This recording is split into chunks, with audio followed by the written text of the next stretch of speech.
Hello दोस्तों, नमस्कार। स्वागत है आप सभी का educational study point YouTube channel पे। तो देखिए दोस्तों, SSC GD constable exam 2023 continue आपके एग्जाम चल रहे हैं। आज आपके 12 जनवरी का सेकंड शिफ्ट का एग्जाम खत्म हो चुका है। तो 12 जनवरी सेकंड शिफ्ट एग्जाम में हमें टोटल 25 क्वेश्चन मिले आपके जीके प्लस हिंदी के। वीडियो में जितने भी आपको जीके प्लस हिंदी के जो 25 प्रश्न कवर कराए जाएंगे वो 100% रियल और ऑथेंटिक रहेंगे, जो आज आपसे 12 जनवरी सेकंड शिफ्ट में पूछे गए थे। तो जिन भी दोस्तों का आज 12 जनवरी सेकंड शिफ्ट में एग्जाम था वो सभी साथी इस वीडियो में ध्यान से एंड तक बने रहिएगा। आपको अपने सेकंड शिफ्ट के सभी क्वेश्चनों के राइट आंसर इसी वीडियो के माध्यम से पता लग जाएंगे। तो चलिए दोस्तों, वीडियो को शुरू करते हैं। वीडियो शुरू करें उससे पहले अभी तक आपने इस वीडियो को लाइक नहीं किया तो प्लीज जल्दी से लाइक कर दीजिए और आने वाले शिफ्ट के दोस्तों के साथ वीडियो को शेयर भी जरूर कीजिएगा। तो चलिए दोस्तों, आज की इस वीडियो को अपने शुरू करते हैं। तो देखिए दोस्तों, आज आपसे सेकंड शिफ्ट का पहला क्वेश्चन पूछा गया कि वाईएसआर कांग्रेस पार्टी के 2022 में लाइफ टाइम अध्यक्ष के रूप में किसे नियुक्त किया गया। देखिए दोस्तों, वाईएसआर कांग्रेस पार्टी के 2022 में लाइफ टाइम अध्यक्ष के रूप में जगन मोहन रेड्डी जी को नियुक्त किया गया। ठीक है दोस्तों, तो जगन मोहन रेड्डी इस क्वेश्चन का बिल्कुल राइट आंसर था।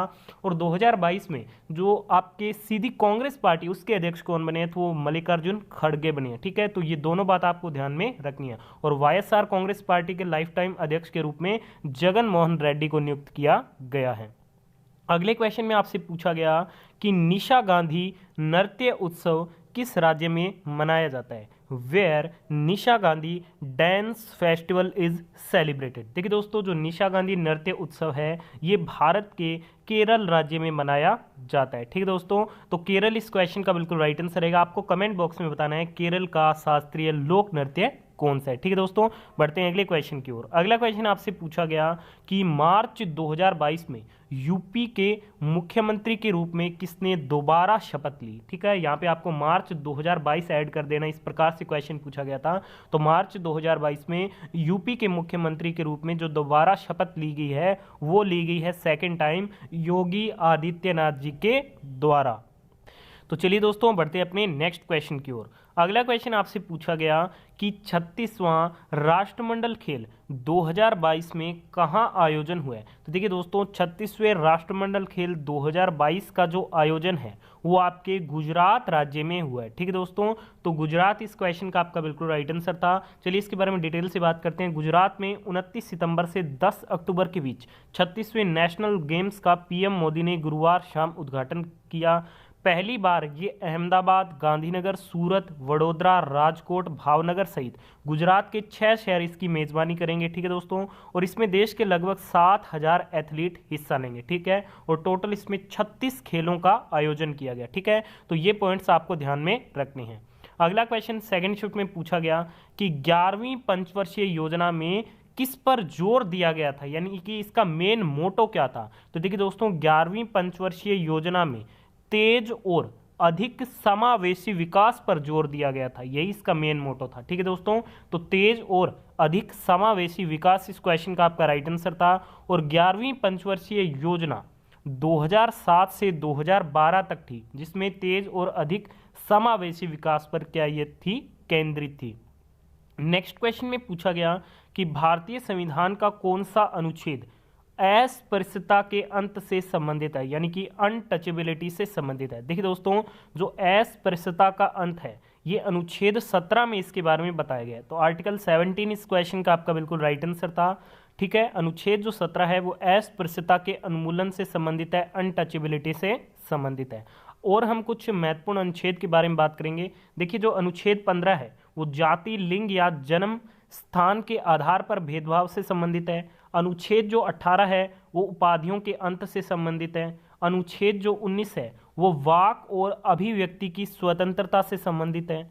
अनुच्छेद जो 20 है वो अपराधों के लिए दोष सिद्धि के संबंध में संरक्षण से संबंधित है। और जो अनुच्छेद 21 है वो जीवन और व्यक्तिगत स्वतंत्रता के संरक्षण से संबंधित है। ठीक है, तो ये इंपॉर्टेंट आर्टिकल से नेक्स्ट शिफ्ट के लिए जरूर ध्यान में रखिएगा। अगले क्वेश्चन में आपसे पूछा गया कि अवध साम्राज्य पर अंग्रेजों द्वारा कब कब्जा कर लिया गया था। देखिए दोस्तों, अवध साम्राज्य पर अंग्रेजों के द्वारा जो कब्जा किया गया था वो किया गया था 1856 में। ठीक है दोस्तों, फरवरी 1856 में किया गया था। ठीक है, तो 1856 इस क्वेश्चन का बिल्कुल राइट आंसर था। ठीक है, बढ़ते हैं अपने अगले क्वेश्चन की ओर। अगला क्वेश्चन आपसे पूछा गया, त्रिपुरा अपने उत्तर, दक्षिण और पश्चिम में किससे घिरा हुआ है, यानी कि त्रिपुरा जो है वो अपनी 3 दिशाओं से किस देश से घिरा हुआ है, ये एग्जैक्ट आपसे क्वेश्चन पूछा गया था। तो त्रिपुरा उत्तर, दक्षिण और पश्चिम में बांग्लादेश से घिरा हुआ है। ठीक है दोस्तों, तो बांग्लादेश इस क्वेश्चन का आपका बिल्कुल राइट आंसर था, यानी कि तीनों दिशाओं से जो त्रिपुरा को घेरे हुए है वो कौन सा देश है, बांग्लादेश है। अगले क्वेश्चन में आपसे पूछा गया कि ऋग्वेद में कुल डैश सूक्ति है, तो ऋग्वेद में सूक्ति की जो संख्या है वो कितनी है, 1028 है। ठीक है, तो 1028 इस क्वेश्चन का राइट आंसर था। ऋग्वेद में कुल 1028 सूक्ति है, और जो ऋग्वेद है वो सबसे पुराना वेद है। यह हिंदू धर्म के 4 विहित पवित्र ग्रंथों में से एक है, जिसे वेदों के रूप में जाना जाता है। यह ग्रंथ 1028 सूक्ति, 10,600 श्लोकों का एक संग्रह है, जिसे 10 पुस्तकों के समूह के रूप में व्यवस्थित किया गया है। यह 4 वेदों अर्थात ऋग्वेद, सामवेद, यजुर्वेद और अथर्ववेद में से एक है।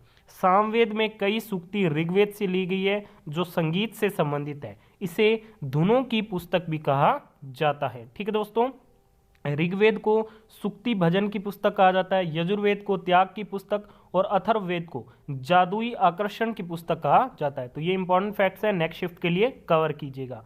अगले क्वेश्चन में आपसे पूछा गया कि भारतीय मुक्केबाजी चैंपियन मैरी कॉम किस राज्य से संबंधित है। देखिए दोस्तों, अपने बात करते हैं मैरी कॉम के बारे में, तो मैरी कॉम भारत के मणिपुर राज्य से संबंधित है। ठीक है, ये मणिपुर की रहने वाली है, वहां से बिलोंग करती है, जो कि आपका राइट आंसर था। अगले क्वेश्चन में आपसे पूछा गया कि मेघालय की कौन सी पहाड़ी पर सबसे ज्यादा वर्षा होती है। देखिए दोस्तों, मेघालय की आपके जो खासी पहाड़ियां हैं मानसीराम में, ठीक है, वहां पर क्या है, सर्वाधिक वर्षा होती है। ठीक है दोस्तों, तो मेघालय में स्थित मानसीराम विश्व में सर्वाधिक वर्षा प्राप्त करने वाला स्थान है। यहाँ लगभग 1141 सेमी वर्षा होती है, और मानसीराम में अगर आपसे पहाड़ी पूछा गया था तो ये खासी पहाड़ी पर होती है। अगले क्वेश्चन में आपसे पूछा गया, ऐसी कौन सी फसल है जो दोनों ऋतुओं में होती है। देखिए दोस्तों, मैं आपको बता देता हूं कि चावल, मक्का, रागी, ज्वार, मूंगफली भारत के दक्षिणी राज्यों में खरीफ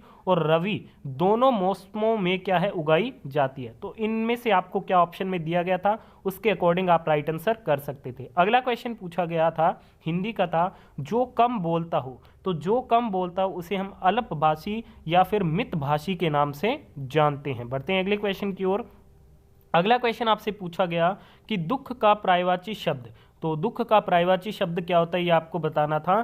तो दुख के पर्यायवाची शब्द होते हैं कलेश, यातना, पीड़ा, कष्ट, विपदा, मातम, यंत्रणा, शोक, व्यथा, वेदना, पीड़, तकलीफ, संताप, संकट, अफसोस, खेद, विपत्ति। ये क्या है, दुख के प्रमुख पर्यायवाची शब्द होते हैं, और दुख का विलोम क्या हो जाएगा, सुख हो जाएगा। ठीक है, तो ये आपका राइट आंसर था। ठीक है, अगला एक आपसे विलोम शब्द पूछा गया था कि संत का विलोम शब्द क्या होता है, तो संत का विलोम शब्द हो जाएगा असंत। ठीक है दोस्तों, तो असंत इस क्वेश्चन का आपका राइट आंसर था। अगले क्वेश्चन में पूछा गया था कि जानने की इच्छा रखने वाला, जिसे हम जिज्ञासा कहेंगे, जानने की इच्छा जिज्ञासा, तो जिज्ञासा आपका राइट आंसर था। अगले क्वेश्चन में पूछा गया कि नदी का आपको क्या है, सिनोनिम्स यानी कि पर्यायवाची शब्द बताना था। तो नदी के ये इतने सारे पर्यायवाची शब्द होते हैं, तनुजा, सरिता, शिवालिनी, सत्रोस्विनी, आपगा, निमर्गा, कुलशंका, तटिनी, सरी, सारंग, जयमाला, तरंगिनी, दरिया और निर्झरणी। ये क्या है, नदी के प्रमुख पर्यायवाची शब्द होते हैं। अगला क्वेश्चन आपसे पूछा गया कि नाच न जाने आंगन टेढ़ा, मुहावरे का अर्थ क्या होता है। तो नाच न जाने आंगन टेढ़ा मुहावरे का अर्थ होता है कि खुद कार्य न कर सकने पर बहाना बनाना। ठीक है, तो इस क्वेश्चन का आपका right answer option number C था। अगले क्वेश्चन में आपसे पूछा गया, घर में गंगा बहाना मुहावरे का अर्थ आपको बताना था। तो घर में गंगा बहाना यानी कि अनायास लाभ होना। ठीक है, तो अनायास लाभ होना इस क्वेश्चन का आपका राइट आंसर था। अगले क्वेश्चन में आपसे पूछा गया, आधा तीतर आधा बटेर मुहावरे का अर्थ आपको बताना था। तो इसका अर्थ हो जाएगा बेमेल स्थिति होना। ठीक है दोस्तों, तो ये इस क्वेश्चन का आपका बिल्कुल राइट आंसर था। अगले क्वेश्चन में आपसे पूछा गया था कि नीति आयोग का गठन कब किया गया था। देखिए दोस्तों, हम बात करते हैं नीति आयोग की। तो नीति आयोग का जो गठन किया गया था वो 1 जनवरी 2015 को किया गया था, और इसे योजना आयोग के स्थान पे लाया गया था। ठीक है दोस्तों, और बात करते हैं नीति आयोग की, तो इसके अध्यक्ष कौन होते हैं, भारत के प्रधानमंत्री होते हैं। ये क्वेश्चन भी एग्जाम में पूछा जा चुका है। ठीक है, और फाइनल क्वेश्चन हमें मिला था कि लोकसभा और राज्यसभा के पास कौन से विधेयक की शक्ति नहीं होती है। देखिए दोस्तों, अगर आपको ऑप्शन में धन विधेयक दिया गया होगा तो वो आपका राइट आंसर था, क्योंकि धन विधेयक को लोकसभा में पेश किया जाता है, फिर वो राज्यसभा में जाता है। ठीक है, तो ये क्वेश्चन हमें एग्जैक्ट नहीं मिल पाया किस लैंग्वेज में और किस प्रकार से पूछा गया था। तो आप इस क्वेश्चन के बारे में हमें कमेंट बॉक्स में एक बार अपना डाउट जरूर क्लियर कीजिएगा। तो आज की सेकंड शिफ्ट में पूछे गए सभी क्वेश्चनों का एनालिसिस कर दिया। वीडियो में ध्यान देने का धन्यवाद। पसंद आई लाइक और शेयर जरूर करें।